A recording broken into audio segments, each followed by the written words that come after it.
We live in a world that is filled with so much noise. A 2018 Deloitte study said that the average American picks up their phone 52 times a day. Now you may be thinking and doing the math, that's twice an hour, that's not so bad. But when you factor in the time that you're spending sleeping, eating, driving a car, having sex, things you should all be doing without a phone in your hand, it's really more like once every 10 minutes. When was the last time you voluntarily turned off your phone for 24 hours? 48 hours. I would say that the device in your pocket, all the alerts, the dings, the bings, the emails, is keeping you from living your best life. And I'm not talking about Kardashian best life.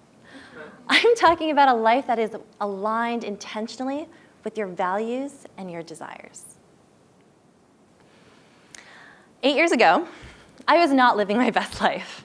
I was living a good life, but it was not my best life. I was leading 2 teams of 45 people, creating 450 pieces of editorial content each month for 2 million Americans. You might say I was contributing to the content problem. I was working 12 to 15-hour days, trying to manage those 45 direct reports. And every morning I would get up at 7 a.m. The first thing I would do was check my phone. I would then commute up to the city for an hour, have a full day, commute back down, have dinner, get back on my laptop, start typing away at emails. And every night, before I went to bed, whether it was at 1:30, 2, 2:30, 3, the last thing I did every night was check my phone one last time to see if there was an email that I missed.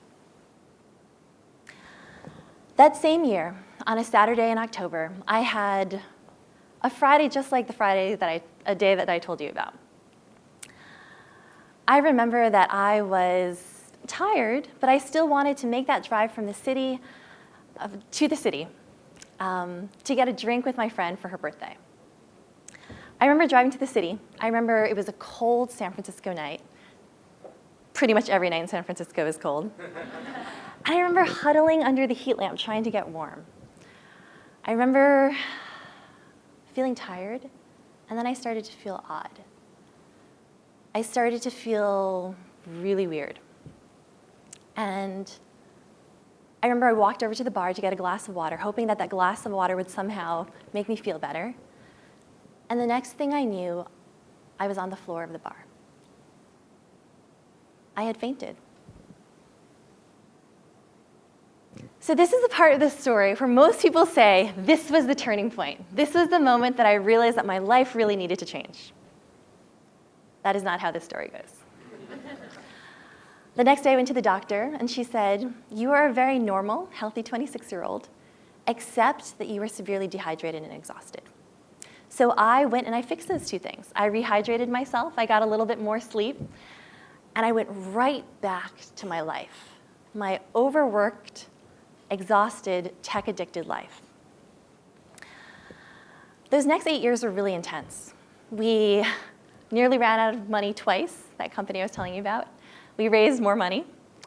We sold that company to a much bigger company, taking our 250-person organization and trying to integrate it into this 250,000-person organization. I left that company. I ended a really important relationship. But that year, that first year that I was telling you about, I began a practice that has transformed the way I live. That year, I began the practice of retreating from my life in order to move forward in my life with greater intention and greater purpose. Every 3 months, right after work on Friday, I drive up into the California hills, into that beautiful golden place. I go to my favorite retreat center, Silent Stay. I get out of my car and let the beauty and the silence begin to fill my soul. But the thing that I do is I take out my phone and I turn it off for the next 36 hours until Sunday afternoon. This practice has grounded me through the storms of life.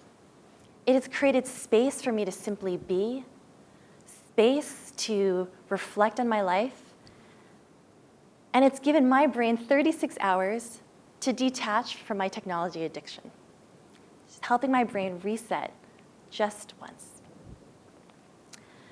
So I want to invite you all to join me in retreating from your life to move forward. Maybe you are feeling like I did, desperate, overworked. Maybe for you it's being a parent, that daily grind. Maybe it's laundry, chores, dishes, repeat. Maybe it's the weight of figuring out who you want to be right now and who you want to be in the future. Now, I know some of you are thinking, Tiffany, this is crazy. I can't take off 36 hours from my life. I know the extroverts out there are thinking, I can't be quiet for 2 hours, much less 36 hours. And I know the parents are thinking, I cannot abandon my co-parent for the entire weekend. They will kill me when I get back. So I have a challenge for you. I'm calling it the coffee shop challenge. I invite you to take a small tech detox of just 2 hours. This weekend, this Saturday or Sunday, go to a coffee shop and turn off your phone for 2 hours.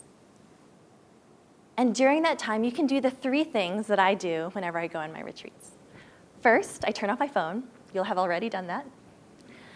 2, I begin to reflect on the last 3 months, not your whole life, just the last 3 months. What worked? What didn't? What really sucked? What do you want to do differently? And then lastly, I pull out the list of things I would love to do with my life, and I choose one thing to do in the next 3 months. If you don't have that list, this weekend is a perfect time to make that list. We live in a world that is filled with so much noise. Resist the urge to consume more information and do more. Instead, turn inwards. My senior year at Stanford, I remember reading this line that has stuck with me to this day. Richard Foster, in The Celebration of Discipline, said, "The desperate need in our world today is not for more gifted or intelligent people, but for deep people." I'm going to say it again. The desperate need in our world today is not for more gifted people or intelligent people, but deep people. Friends, you are some of the most gifted and intelligent people I know. And your life challenge will be to figure out what is your gift to the world. But before you lead others, before you change lives, change organizations, and change the world, I want to invite you all to begin by changing yourself. That starts by turning off your phone and turning inwards. Thank you.